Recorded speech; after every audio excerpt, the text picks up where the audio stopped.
গাড়িটা দেখ মামা, গাড়িটা কিন্তু সেই অস্থির একবার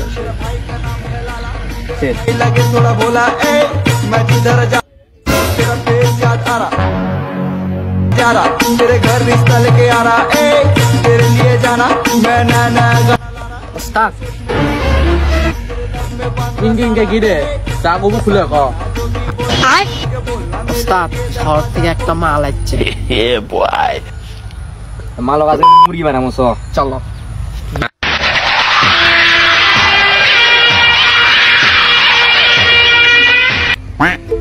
उनके देख लू कोई नोनी से नाम चिन्ह ना अय्यो ब्रो अस्सलाम वालेकुम रहमतुल्लाहि व बरकातहू धन নাই বলি মোর পাকে ননি তার ওয়া আলাইকুম আসসালাম ধন আছে সিনা মন নাই ভাই গিটার কিনছেন উনকে দেখ লু হ্যাঁ ভাই নতুন গিটার কিনছি বন্ধু ভাই দিনে কয়বার ওই তো দিনে 3-4 বার তাই তো কই তোমার শরীরের এই অবস্থা কে খাইছে রে ওরে তোমার মুরগি বানাচ্ছে গেল ও মাই গড